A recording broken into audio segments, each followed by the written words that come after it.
Well, hello, and a very warm welcome back to the Andrew Eborn Show with me, Andrew Eborn. Delighted that my guest today is returning is the wonderful Ben Habib, leader of Advance UK and chairman of the Great British PAC. Welcome back, Ben. A pleasure to be back, Andrew. Thank you very much for having me on. It's always a thrill. I just remind everybody the difference between Advance UK, the political party, and the Great British PAC. How do they work in conjunction with each other? Okay, well, the Great British PAC is a politically active think tank, and its purpose is there are a number of purposes and aims behind it. The first is to shift the center of gravity of acceptable political discourse away from this sort of extreme form of illiberal, anti-democratic globalism that seems to have gripped our political class and the broader commentariat, to shift it more to a pro-democracy, pro-nation-state sovereign position, which some people see as right-wing. I don't think it's right-wing, but that's one of the first aims of the Great British PAC. Then to come up with policies and even draft legislation that will give effect to that shift towards a nation state, sovereignty, independence, all those kinds of things.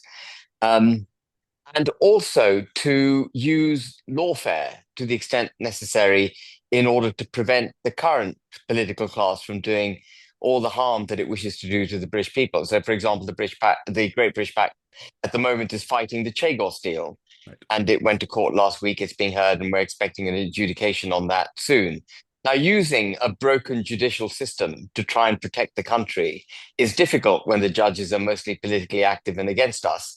But we've got to fight the best fight that we can. That's what the Great British PAC does. It's not a political party. It's not going to stand in elections, and it's cross-party. So Reform members can be members, Conservative Party members can be members on the advisory board, etc., and they are. And And how many, just then in terms of that sort of membership then, I mean, how many members do you have and what's the cross-party split? So I don't know how many members the Great British PAC has. It's a good question. You'd have to ask Claire Bullivant, the CEO. I'm sure she's got the number right at the tip of her fingers.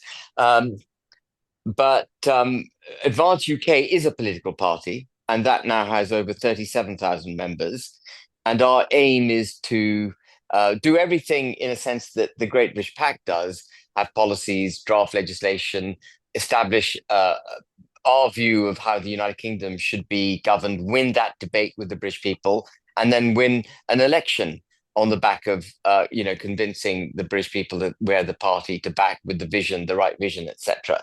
And yeah, and we've got 37,000 members, but we're Yeah, and distinct from Great British PAC. Yeah. absolutely. And what I love about our conversation, we get a little update. We launched, or you launched Advance UK on the very day you appeared on this program at 7:30 in the morning. Yes. Well done, loved all of that. I checked the Electoral Commission's website today, and it doesn't list Advance UK as a fully registered entity. What's going on? We applied for registration on the 8th of September, as soon as we'd basically hit 30,000 members. There have been a few iterations of our constitution, changes they wish to make, which we've in very large part accommodated. We've agreed a sort of halfway house on some other issues. But I think there's actually now nothing between the Electoral Commission and ourselves. I think the draft document that I sent back to them last week is one that they should find acceptable. And so I'm hoping that this now goes through reasonably promptly. Okay, so we should expect to hear the results in days, weeks, months. Well, if it was down to me, I would already be registered as a political party, but Right. Advance would already be registered. Which I just got to wait, see. They may have internal checks they've got to do. I don't know how they work, but One of the internal checks we spoke about, I warned about on this program, was somebody trying to hijack the name. I think last time you were saying about the trademark and you got all those sort of protections. What's the latest on that? so the day before we applied to the Electoral Commission to be a political party, another so-called party applied, both in Northern Ireland and Great Britain, with exactly the same name, clearly designed to frustrate us, and clearly not from the so-called left-hand side of politics. It must be someone who wishes on the right-hand side of politics to put us out of business. And I don't imagine it's the Conservative Party. So by a process of elimination, you know where you end up. Where Um, do you end up? Spell it out, Ben. I'll always spell it out. Your viewers are perfectly capable of reaching their own You're conclusions. suggesting that somebody from Reform hijacked your party. Well, it could be someone from Reform or any other right-leaning party. I'm not even sure, by the way, if Reform is a right-leaning party anymore. The more I look at the policies they come out with, the more I'm convinced that they're sort of all over. Well, I've been convinced for some time they're all over the place, but I think they see us as a threat. So it's not beyond the realms of imagination that someone from Reform thought they'd try and frustrate our electoral application. There's no doubt, for example, that Farage has had me cancelled from GB News. I haven't been on GB News since that day when I launched on your program.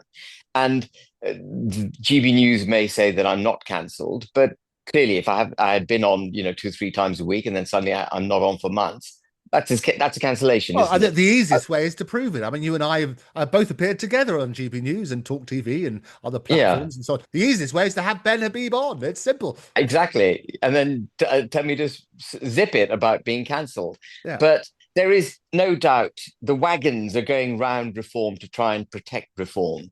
And they're using all the same mechanisms that Reform itself would denounce, such as cancelling people on programs, using mechanisms like applying to the Electoral Commission to try and frustrate our ability to progress. I'm not suggesting, by the way, that Reform are as a party are behind the competing application to the Electoral Commission, but it must at least be someone sympathetic to Reform. I can't imagine it's anyone else. And Well, I mean, what I find extraordinary because they must know who's applied, and I'm surprised that information is not public. so I asked the Electoral Commission, I said, can you please let me know who it is that's made this application? And under data protection, until they determine that application, I think possibly until they determine it, if they determine it positively, we'll never know. Right. And so if that application is rejected, which I expect it to be, it's a frivolous application, isn't it, Andrew? They've used the same name, which means they're not a serious political party. If it is rejected, we may never know who put in that application because of data protection. Yeah, extraordinary. Well, okay, we'll continue to shine a spotlight on that. The other thing we shine a spotlight on is the college and your new recruits, and you're proudly welcoming. I see the latest tweet, Professor Bruce Oliver Newsom. Tell me about him. So Bruce is an academic. He's a British citizen, but he's lived in the States for a while. He was at Berkeley University. He's in Texas. He's in Texas now. He has covered very many different. He's a political scientist, but he covers very many different parts of the political sphere, as it were. He's a defense expert. He has his own blog. He does his own programs on YouTube as well. So he's a perfect member of the college because he's got deep knowledge about politics and various sectors within the political sphere, as I mentioned. But he's also a good communicator and a fearless one. He himself has been cancelled a few times. You'll have to get him on and ask him about his own experience. Yeah, well, But we he's a will because he was yeah. cancelled twice, wasn't he, for rejecting woke ideology? Yeah. And well, we know that, don't we? We know that our education establishments are against people who speak freely against effectively anything woke. And They want do to you know shut you the down. specifics of those particular I cases? don't. You'll have to speak to Bruce Well, about the we'll get him specifics. on. He can talk about that. Yeah. And you say that he's come on to rebuild Britain's freedom and democracy. That's quite a claim. Yeah, well, I think we would all agree, would you not, Andrew, that our freedom has been diminished dramatically under successive governments, and our democracy is a shadow of its former self. We can't actually change anything. You get parliamentarians complaining that they can't change anything because they're ham-fisted. It's the civil service or it's international law or obligations to international institutions. This is what I mean about there not being a left and right. It's effectively those that govern through the global prism anti-democratically because they're hijacked by international or supranational institutions, domestic wangos, NGOs, regulatory bodies, that's lot. And then those of us who actually believe in human nature, believe that humanity, with all its flaws, should be allowed to take the mantle of governance into its own hands. And then if those who are charged with the responsibility of delivering good for this country fail, we kick them out. Yeah. And we start again. And that process served this country extremely well until the last 30 years.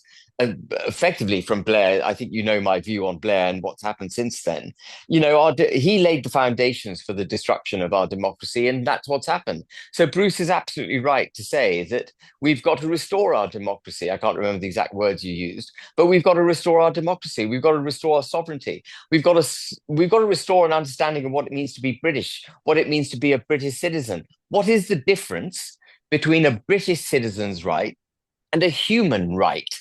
They're not synonymous, and somehow our political class has made them synonymous. They're not. I always say I'm Yeah. never a fan of labels, and they, especially when they're sort of bandied around when people talk about policy and they try and label it in a derogatory way, like calling somebody far right, and your sort Yeah. of Wikipedia page still has that sort of on it, and it's basically just to diminish people's authority, isn't it?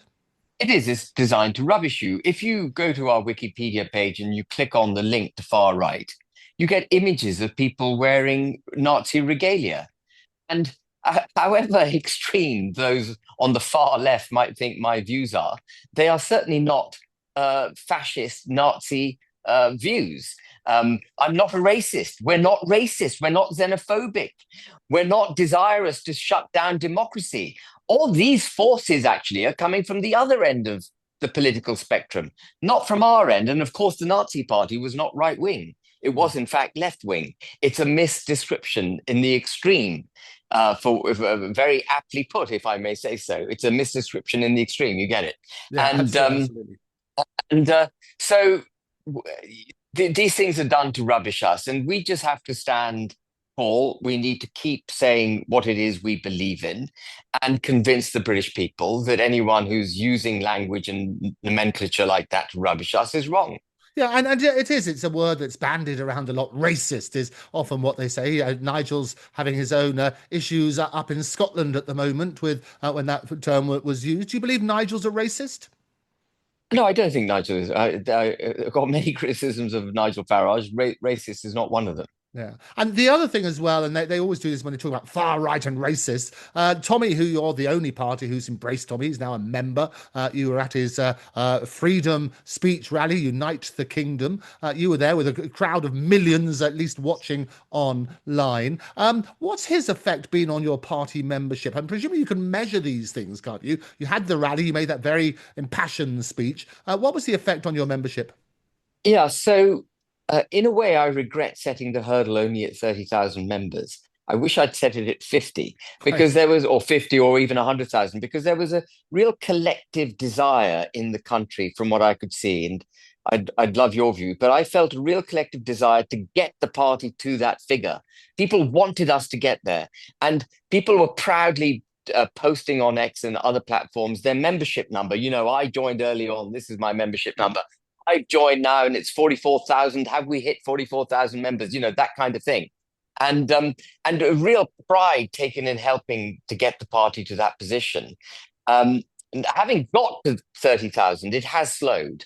And I think we now need other initiatives to build our membership. I want to get to 1 million members by 2029.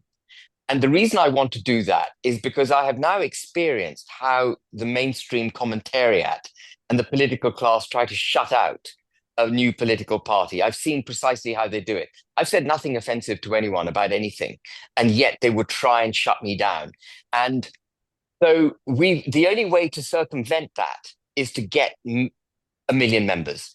If we get 1 million members, Andrew, we will romp home at the next election. No one can stop us. They cannot have us on Sky or BBC or anything. I couldn't care less. 1 million members will win the next election. Our aim, as soon as we've got registered now as a political party, and as soon as we've got our regional structures into place, we're putting regional framework into place for campaigning, is to basically start campaigning as if we're in general election mode. And we've already got a portal where people can go and get leaflets, Correx boards, cap. We're going to have flags soon, etc. And we're just going to flood the country. And the great thing is that even though our growth in membership has slowed at the moment, 37,000 members is actually more than enough already, Andrew, to fight a general election if we have to. I think it's probably at the sort of minimum end of fighting a general election, but we're there, we're on the map, and we will fight that general election in 2029. Yeah, and a very, very clear message. And are you, I mean, obviously, you've been very vocal about Tommy. He's been very vocal about you. Are you going to enlist his support further to drive up that membership? Well, look, Tommy, by his own volition, doesn't want to be in the front line of politics. And Tommy Robinson, I mean, it's quite interesting. Before I answer, can I just say it's quite interesting to me. All the same people who bang on about human rights, the need to protect them, that we should have open borders because of human rights and so on, they would all seek to prevent Tommy Robinson from having the very basic human right of political association. So many people have called me and said, how is it that you can have Tommy Robinson in your party? How is it that you could speak at his rally? Ben, don't you know that that is politically toxic? And I said, look, Tommy Robinson has his views. I have my views. He has a right for political association. We have a right to be a political party. He likes what we say, and he has joined our party. Who are we? Who is anyone else to say he mustn't have his human right for political association? Which, by the way, is enshrined in the Universal Declaration of Human Rights, Article 20. And so for all those pearl clutching people who the sort of woke far left, who can't bear the Human Rights Act and the ECHR being challenged, I say to them, well, then you should encourage political engagement by Tommy Robinson in any political party, whether that's Advance or anything else. He has an absolute right for it. And then the other point I think people need to take on board is that you tell me if you disagree, Andrew, but there must have been 500,000, over 500,000 people there that day. There were certainly 2.5 million on X alone at one point watching it Oh, on absolutely. one I channel. licensed, because to prove the point, I licensed the drone footage from one of these guys Yeah, who created. It's up online. People can judge for themselves, and I'm sure it's very easy to have a look at that. You can work out what the numbers yeah, are. It certainly wasn't 100,000 as some people were suggesting. It's far, far more than that. yeah. So there was a real democratically voiced opinion by the British Yeah. people that day. And yet, again, those same pearl clutching human rights proposing ECHR protecting lot would say that they were a bunch of far right people. How can you classify millions of people, British citizens, as far right? Maybe you're far left and you haven't woken up to the fact, you know, that actually the center of gravity of politics is not where they think it is.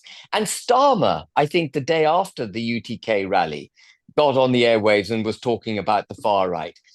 And the 25 arrests that were made that day, they wanted to put at the door of people who were protesting alongside us. But actually, out of the 25, as I understand it, 17 arrests were from the anti UTK protesters, who were many fewer in number, just up the road on the other side, near Trafalgar Square. The violence wasn't coming from us. And again, I know you were there, so you will confirm this. We had a carnival atmosphere Oh, it was a that. family atmosphere, and people can judge for themselves. I'm not coming from any particular angle other than the angle of the truth. And what I saw was a family-friendly event. I spoke to lots of people about it, and you can compare the Yeah, statistics yourself. You can have a look, see what the Metropolitan Police figures about the number of arrests. Compare that with something like the Notting Hill Carnival, for example, and how that is portrayed in the press as wonderfully sort of positive. And what the mayor will say, the mayor of London, what a wonderful family-friendly atmosphere that was. Compare the number of arrests there with what happened on Unite the Kingdom. absolutely. And so, what I say to those pearl clutching, far left, anti democratic, globalist, ECHR supporting lot is that if you can't understand that there is a democratic move for a sovereign United Kingdom, you will continue to perpetrate the divisions and discord in our society that we're experiencing. What the political class and the broader commentariat need to pick up on, and I was very pleased to see Trevor Phillips picked up on it, is that this is a peaceful movement by the British people asking the political class, please do what we want. And this message was first sent in 2016 when we voted to leave the EU, and we still haven't really done it. And the message will continue to be sent repeatedly, and politicians will be turfed out of office again and again and again until they start adhering to what the British people, so they start delivering what the British people want. And instead of coming out the next day, as Starmer did, saying there's a bunch of far right people at the UTK march, he would be much better off actually listening to the pleas of the people at that march and listening to people like me and so on, and moving his direction of travel away from the damaging direction in which he's now taking the country. That's the way to react to it. But democracy is broken. So we have to make the arguments. Advance UK needs to make the arguments. And by the way, just for the record, not that it needs to be said, Advance only wishes to change the way this country is governed peacefully. We do not want violence on the streets. We do not want the British people to rise up in frustration against the current political class. We want them to back Advance, and we want to do it through the ballot box, through winning the argument, winning the debates, and winning the election, and then turfing Starmer out, and then doing everything that the British people want us to do. That is the only way I think we can really genuinely return this country to a stable, settled, coherent cultural, constitutional state. We can't do it through violence, because the minute you invoke violence, you make it impossible to get to the peaceable end that we all want for our families and our children and so on. Absolutely. Violence And won't get us there. debate. You're encouraging people to think it's jaw, not war. Elon Musk, we touched on that beforehand. As you know, his father, Errol, is a very regular person on this show. And Elon's very close to you as well. He ended up with a lot of criticism for the language that he used at Tommy's thing about fighting and so on and so forth. But that was merely rhetoric, wasn't it? Well, the English language is infused with military metaphors. We communicate through that. Our history, um, uh, for one reason or another, has been, one of battles. And most people's countries' histories are full of battles. And we hold our military history, with pride, and it has come to manifest itself in our language. So in order to express ourselves, we do use military metaphors. And all he said was fight, fight, fight. I say that all the time. I say I'm going to stay on the battlefield, bloodied, bearing my sword in my hand until I either prevail or I fall. That doesn't mean I'm advocating violence. It means I'm standing on the political campaigning field, as it were, not an actual battlefield, but it conjures up an image in our minds, which is motivational, and that's why we use it. We're motivated by it. And so that's all he was doing. He was using the English language like it was designed to be used. Yeah, and he's been a big supporter of yours since. He's been retweeting and saying bravo to a number of your tweets. What's the latest with Elon and you? Well, nothing really. I mean, I think now Advance needs to prove itself. We've launched, we've got 37,000 members. We need to get electorally registered, and then we need to start coming out with policies which resonate with the British people, and we need to start climbing in the polls. We need to make now that democratic impact. And this regional network that we're setting up, that's crucial for it. Our ground game is crucial for it. Getting more members is crucial for it. And we're going to go about doing all of that. And since I've been cancelled on mainstream media, channels like yours are very, very important. Andrew. Well, I've been here all the time and still continue doing the mainstream channels as well, more platforms than Paddington. So well, they haven't cancelled you yet. yeah. Declare your membership of Advance and then face the same end. As you know, Ben, and it was a lovely invitation. I try to keep independent, and I think it's important people hold it to the fire. I think it maintains it as credible, then, doesn't it? Because if it's just otherwise, it's just an echo chamber. And I like to at least give a chance. What I like to do is just be fair to people, give a chance to respond to the criticism in a fair and equal way, and open it up for people from all sides. I think that's the important thing. My only mistress, as I said to you beforehand, is the truth, and that's what we want to get to. But we talked about, and one of the people who did criticize you, and it's raised every time, because every time I have one of our conversations, people always say, look, when's he going to get back with Rupert Lowe? Where are we with Rupert? So Rupert and I are friends, but Rupert has a very different view of how we're going to save this country. I think a new political party is needed. He thinks he can do it by his movement, which is a cross-party movement. I don't think he'll succeed. I've made that very clear to Rupert, and I can say it now. I think it's pointless having a movement. I think last time I was on your show, I said the only movement I'm interested in is the one you get after your first cup of morning coffee. Yeah, it was a delightful image. It's anyway. I'm not going to go on about it. What does a movement achieve? We've got to be able to deliver at the ballot box. We've got to pack a political punch. You have to have the right policies, the right draft legislation, etc. But then you need a hammer, and I'm going to use another metaphor that the extreme far left pearl clutching lot won't like, then you need to have a hammer with which to deliver those. And that is the ballot box. And that can only be done by a political party. So we have to have a political party. Yeah, no, absolutely. The other thing which you say, and again in your recent tweets you covered this, you say, I'm incessantly asked about advanced UK policies. And you've clarified many times that these are being worked on by the college at the moment. They're going to be ready in due course. What sort of time frame do you think? I think 6 to 9 months. I think Okay. we'll have a pretty clear idea. But we all talk about the panoply of policies that we need, and we're right to talk about them. But they're basically 4 or 5 really crucial, fundamental things this country has to do. And if any incoming government just achieves those 4 or 5 things, we will have restored to a very significant extent our sovereignty, our society, our traditions, our culture, our constitution. And they actually are the easiest things to do on the planet because they don't involve new laws. What they involve is jettisoning so much of the rubbish that Tony Blair and his successors have brought in. And that's a 5-minute job.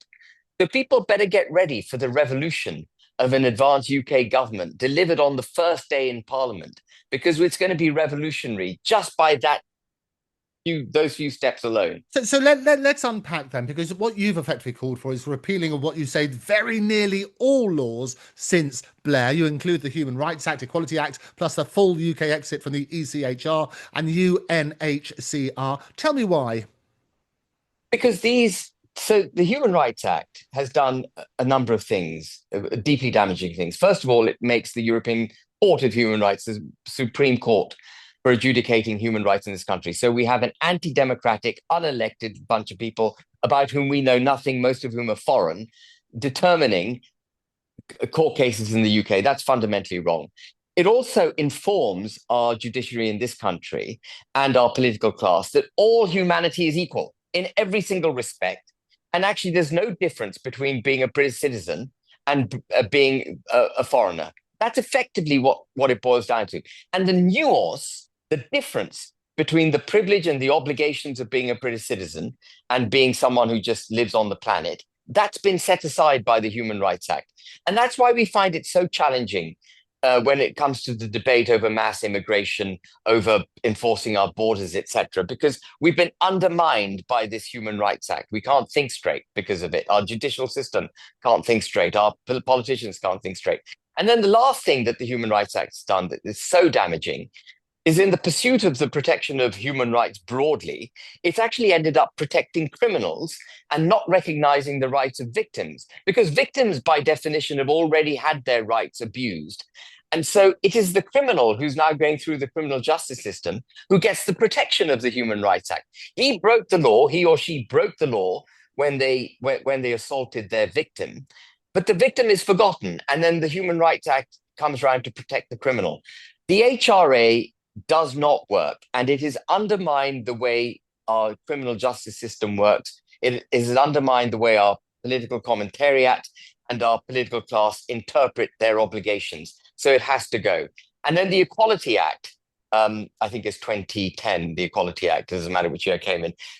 The Equality Act serves then to make things even worse, because it informs everyone that you've got to progressively discriminate in favor of people who've come to this country, different cultures, etc. It positively works towards setting aside the United Kingdom. So that has to go.